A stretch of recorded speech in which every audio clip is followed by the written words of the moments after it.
welcome to Stop Now. Today, the talk show with Annu Subramanian. Welcome, ma'am. Ma'am, can you introduce yourself to our Sure. audience? Yes, Yeah. of course. I'm Annu Subramanian. I live in Greensboro, North Carolina. Um, I am a former teacher, and then I started writing for global issues, to support global issues and to raise funds mainly.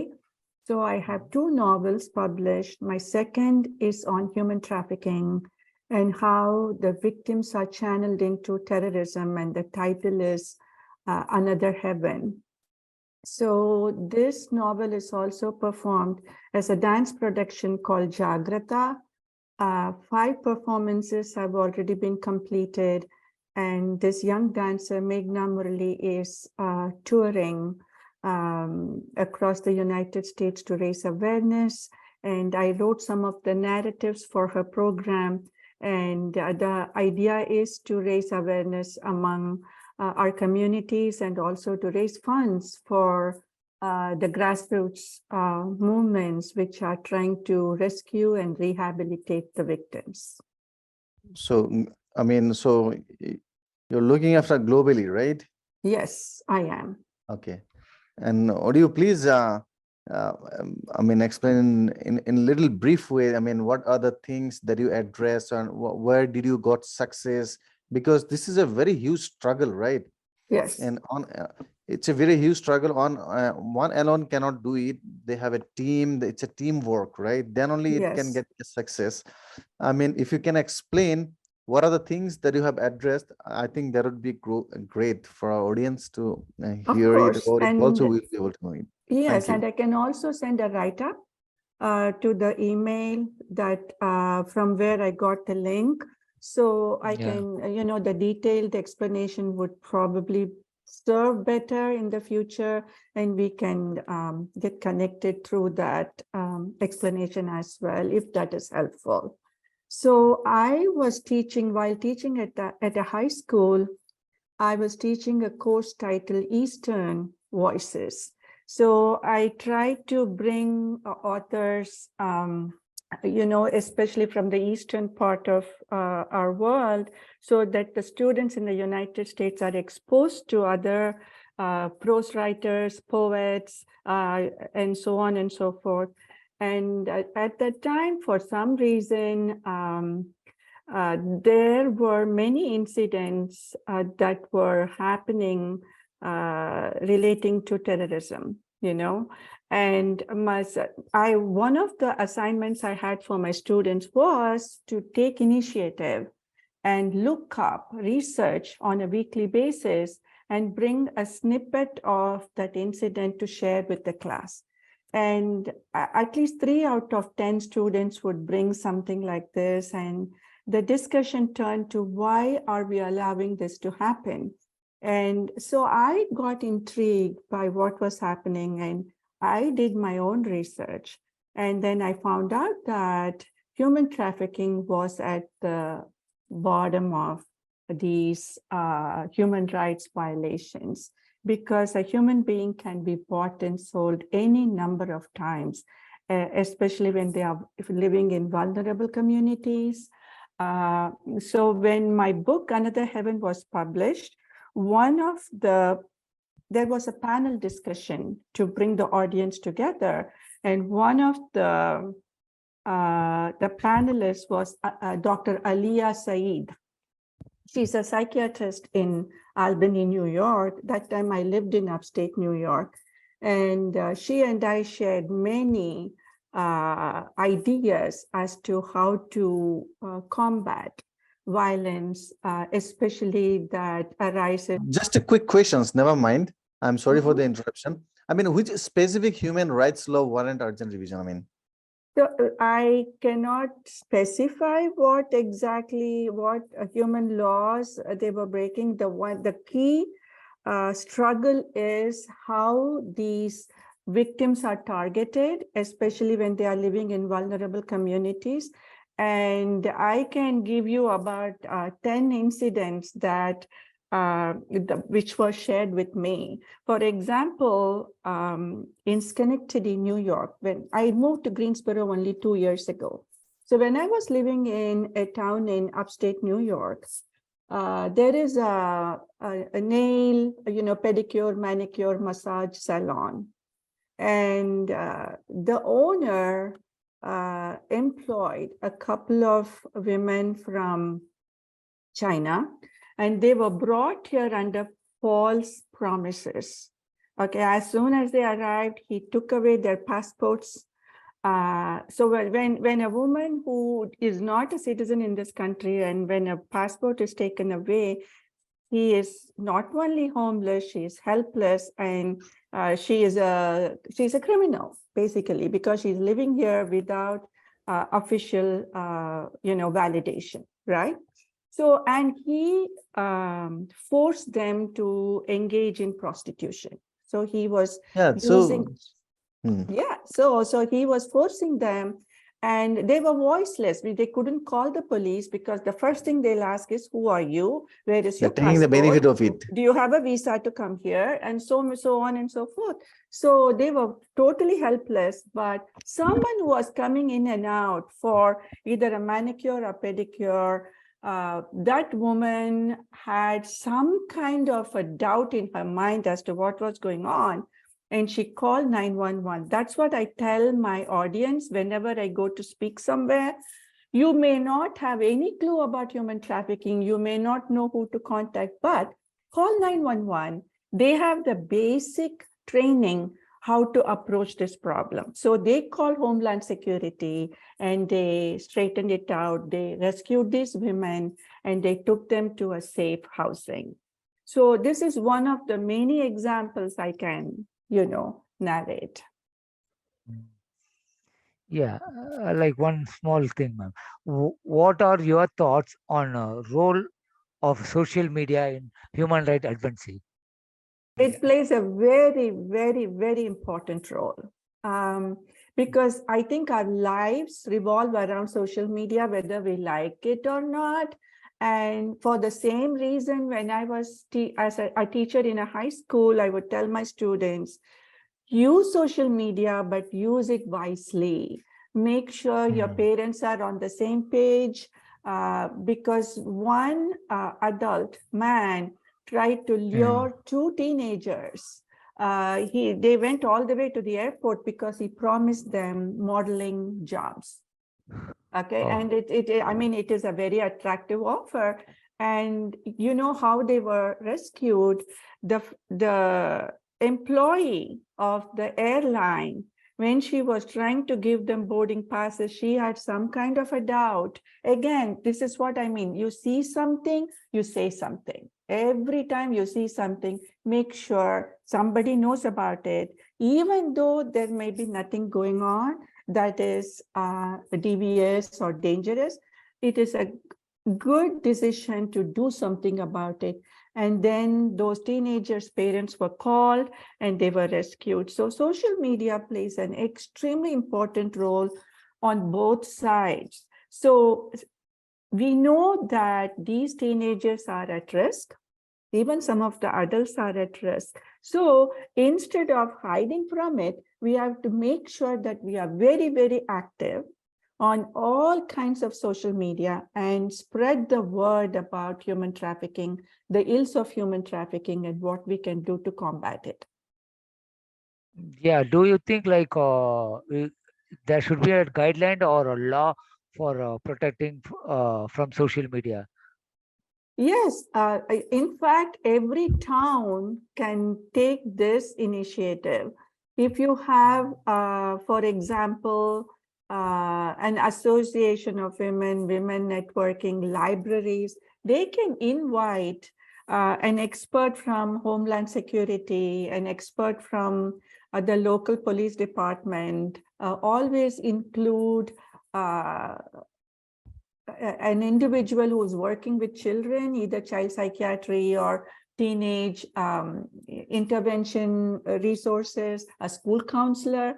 Have a panel discussion as often as possible on the ills of human trafficking, because not a lot of people understand what goes on behind it. So it's very, very important to understand why it is taking place and what we can do to prevent it. For example, when drugs were a big problem, when drugs were being trafficked to make money, once it is used, it's gone. At least for momentarily, it is gone. But with human beings, they can be used again and again and again for indentured labor, for prostitution, and also for terrorism. And do you think like human trafficking, it's like online gaming, it's come under human trafficking, or how we define the online gaming? I Like I have heard, like to, yeah, I don't know much about it, but if somebody could explain to me, I would really appreciate it. I don't know if it comes under human trafficking because I don't know hardly anything about it. So I cannot make a decision based on what I've heard so okay, far. okay, because a lot of I think I heard like in Asian countries they play online gaming, and they lost a lot of money, and even they lost their life. Oh yeah, that Uh, definitely comes under human trafficking. Then if somebody is lured, he's with under false promises or false information, he's lured into sending money or losing money, then it is definitely a crime, but I'm not yet sure if it is human trafficking.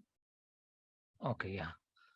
And what are your strength and weakness as an human right advocate? My strength is my network. For example, when Stop Now reached out to me via LinkedIn, I was thrilled because the more we network, the more we support each other, the better message we can send out there. But my weakness is not I won't say that I'm not able to find the support, but I wish I had a better support system out there to spread the word. And I don't think I have it yet. Okay. And since how long you have been in US? And I've been here since 84, early 84, so almost 40 years. all right, Wow. great. And so you're a US citizen, right? Yes, I am. Okay. So have you heard about, the human trafficking on H-1B visa candidates? I mean, how they have been treated by the employers. So do you have any idea about it? I don't have much idea. I would like to learn about it. I've heard a little bit about it because they are brought here again. They are making the job attractive. Am I right? Mm, And they are brought yeah. here to work on a project or something like this, and then Right, they are left hanging in there without any, the promise is right. not being kept, right? Correct, Either correct. the salary or a Yes, residency or something. I have heard a little bit. In fact, I'm writing one of my short stories is about that. I'm working on a okay. project, and that is on that. So if you can help me by giving me more information, I would really Yeah. appreciate it. When they do not have any project, they are asked to leave United States within 2 months. Uh-huh. And also apart from that, they're getting paid less as per the promise. Mm-hmm. And also, for example, let's take an example, Microsoft or TCS. They're a very huge company, right? Yeah. And if somebody is onboarded for TCS project in between, middle of that, the recruiter employers, they are charging a different amount from TCS, and they are paying to uh, the candidate a very less amount. Mm-hmm. Yes. So in there also, they are, not being treated in a proper way because they are not paying as good as they are getting from the employer. Right. And that is a crime, right? That is definitely a Yeah. crime because they promise something and they are given something else. And uh, that comes under labor trafficking. yes. Yeah. Now also, a few news articles about H-1B visa holders being played by both US and Canada. Mm-hmm. And in Yeah. the mean also, just want to know one more thing. I mean, what is your interest in human trafficking? I mean, I am, to me, human trafficking is the same as domestic abuse. When women are not treated fairly, it is the same as violation of children's rights or any child's rights, women's rights. So it comes under human rights abuse. And my job or my passion is to address all kinds of human rights abuse as much as I can and raise awareness so that the people who need help can get it. yeah, basically a lot of human rights violation happening, but no one talk about it. Right. Because they think that it's not going to affect their personal lives or people who know them. And to be fair, for some, they may want to help, but it's a very dark, serious topic, and they may not have the courage to do something about it, But for example, when my book was released and at the panel discussion, the hall was packed. So many people attended. Some of them even picked up 2-3 copies of the book. But one in the audience told me she would never read it. She's too scared. She doesn't have the courage to read my book, but she said she'll give it to somebody who's willing to read. And in that way, she's helping. Am I making sense? Any way we can help, we should be willing to help. What if any scenario that comes to you in your knowledge, like for labor trafficking, just for example, H-1B candidates scenario that I've explained to you. I mean, how would you, plan to address this kind of scenarios, or how will you go ahead, proceed? So there are two address it? problems associated with that. Number one, the person who is trafficked here with the promise of better salary and job, that person, he or she should be willing to talk to someone at the labor department or Homeland Security, okay? Some of them are hesitating to talk because they themselves might have fudged their resumes. Their resume may not contain all the information they should have listed, or they might have falsified 1 or 2 details. In that case, they may be scared. If everything is clean, they should be willing to talk to officials and say, this is what happened. And if we come to know, we should contact. I have to find out, if you know, please tell me, who would be the person I would contact to report? Yeah, that's a big question. Like nobody knows. Yes. Yeah, but we have to know, right? If I am working, I have never thought of labor trafficking as much as the victims being exploited. Department of Labor? Department of Labor, definitely, but there should be a contact person. We should have that in our contact list, because not that I'm not interested in helping the victims of labor trafficking, my mind is always revolving around human trafficking, where children are exploited as indentured laborers, and then women and sometimes even men are exploited for sex trafficking, So I'm always working around that, and my thoughts get lost in that, so I don't pay much attention to what you have raised, but it's a very important issue and we should talk about it more often. Could you tell us how you started your work in the field of human trafficking and human rights? Oh yeah, I was talking about it. I think you joined a little late. So I was a teacher, and I taught a course called Eastern Voices or Eastern Literature.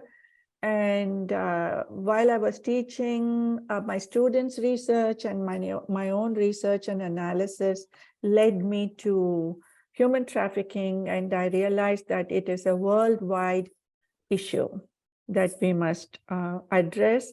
So I wrote a book to bring both human trafficking and terrorism under one project, and I published it as a novel. It's called Another Heaven. And every penny raised from the book goes to grassroots organizations which are rescuing and rehabilitating victims of trafficking. So you might have analyzed the country-wise, right? The human sex Right. trafficking. So Right. which country is leading in, I mean, human sex trafficking, I mean, in terms of, I mean. So there is I don't know if it is updated, but Polaris has an evolving statistics. Polaris organization, polaris.org, has a revolving statistics. And there is a documentary on human trafficking, which the trailer I always show when I go to speak at events like I'm speaking now. It covered Cambodia, India, even United States. The United States truck stops, especially in the border, Texas, the border between Seattle and Vancouver. You know, those are dangerous places for teenage girls. Oh. Yes. And we were very, very surprised when we showed that the entire documentary to an audience in Albany. I did not expect this. I did not expect that number to be that high. And yes, so it's happening everywhere, especially in Eastern Europe, you know, and so there is not enough we can do to address this problem. We have to do more. Oh, I mean, I heard them. I mean, earlier my perception was I was in an impression that Thailand is leading in human sex trafficking. You might be right, but it is the numbers go up and down. But Polaris usually will have an updated information on their website. My first check from Another Heaven went to Apne Up. It is a grassroots organization in New Delhi, India. And the director is Ruchira Gupta. I think Stop Now has a LinkedIn connection with Ruchira Gupta. Mr. Shiva, I think you might remember. Yeah. Yes. Yeah. So we sent a check to that organization, first thing. Oh. And then we've helped, as a family, we've helped quite a few organizations that rescue and rehabilitate. There is also another one in Hyderabad, India, called Prajwala. So that also, I think her name is Shanti. She is the director, and she's done a tremendous work to combat human trafficking. UN role and US contribution on human trafficking. Oh, that is a great question. I think under it definitely comes under human rights, but I don't know the viable connection between UN and the US. That is a very good question. I hope to learn more about that. Yeah. Okay. Yeah. Can you share any story that shaped you personally since you worked long in this field? So one of the stories that really took my attention to human trafficking was the one I narrated earlier, the beauty salon in Schenectady. Yeah. Then there is another one, again, this was in Schenectady. Several years ago, a child was lost. So they thought she was abducted when she was 2 or 3.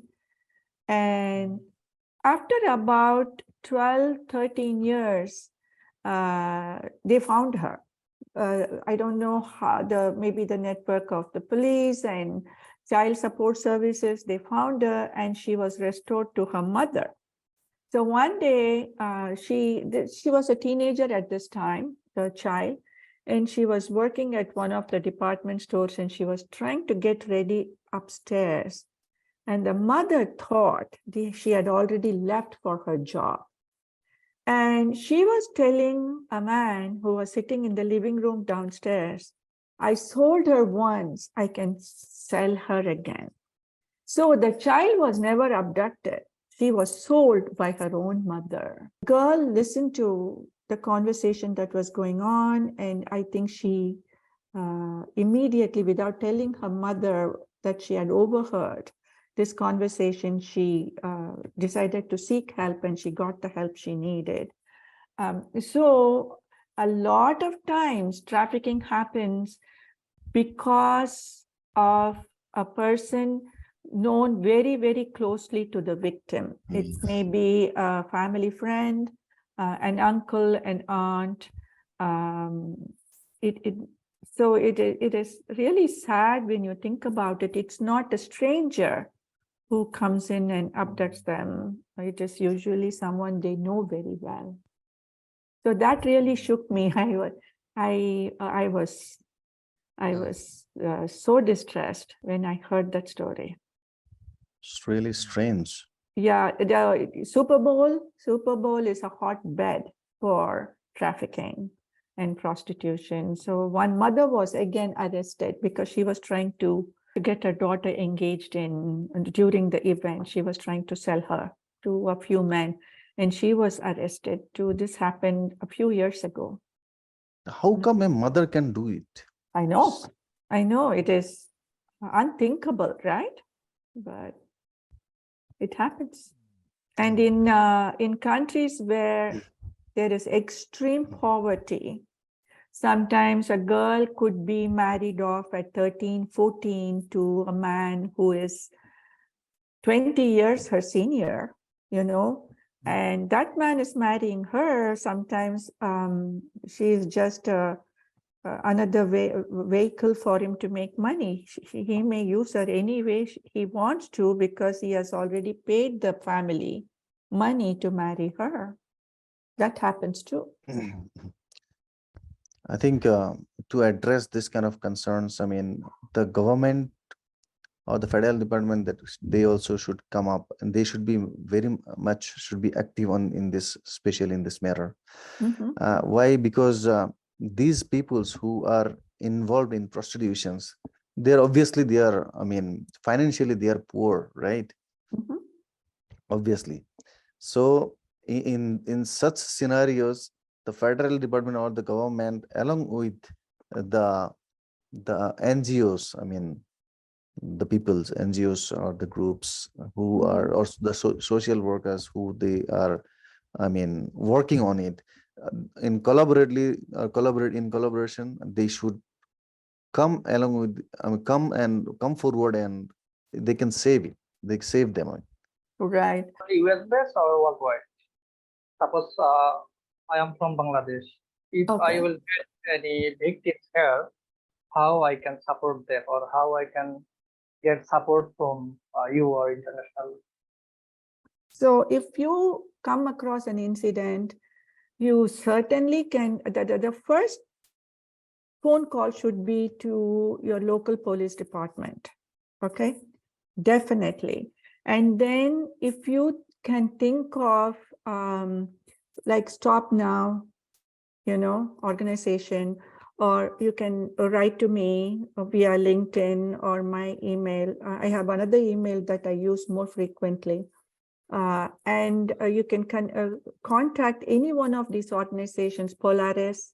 If you look up human trafficking help, you will see at least a dozen organizations listed there, which are all nonprofit organizations. Okay. Also, what I do is I have a business card. On the back of the business card, I have 2 numbers, websites, and emails. I list them on the back of my card. One is for human trafficking, one is for domestic violence. And I leave these cards wherever I go, in restrooms, in doctor's offices, restaurants, wherever I go. And apparently women find these links, information very, very useful. Even they can call, okay? So if you can do something like that, wherever you work, you can print a copy of these local numbers and leave them. Anything you do is going to help women. and then go to schools, talk about this. Okay, schools are where these issues can be brought up because they are young, they are listening, they are waiting to learn more. Connect with teachers, school principals, and talk about these issues so that they are made aware of what can happen. It's really great that you have been doing a great job, Oh, no, thank And- you. Thanks and for all you do. what made you feel to come into this, into this field? So it started with my first book, Waiting for the Perfect Dawn, when I was doing a master's program at Union College in New York. I had to write a thesis, and I wrote about 5 generations of women in India who have gone through a lot. They were only they were asked to be seen and not heard, right? They were not supposed to have opinions. They could not talk about what they wanted. The society had different rules for them and different rules for men 100 years ago. So I wrote about that, and that became my first novel. And then we decided to use all the money raised from that book to help women who are affected by domestic abuse. And then I somehow was drawn to social issues and causes. And I decided this will be the purpose of my life. This is what I'm going to do from now on. Find social issues and do something about them, right? So then once I started teaching that Eastern literature, I got drawn into this human trafficking issue. And I'm happy to say that I've been able to raise awareness quite a bit because of what I've been doing. And I'm really glad Stop Now reached out to me. So I know somebody is paying attention, So thank you, Mr. Shiva. Thank you for joining with Great. us. You deserve a great salute for the contribution that you're giving to the No, thank you. society. It's only because of people like you. I write, I speak, but you are the ones who read it. In fact, we are trying to get this book published in India for a lower price, and we are not able to find anybody. So I will definitely need help there because more people should read, and we can raise awareness like that. So I'm still waiting for someone to pick it up in India and publish it for a lower cost. Sure. Yeah. Okay. Yeah. Thank you very much. Yeah, thank you. Have a Yeah, good day. thanks. Bye-bye.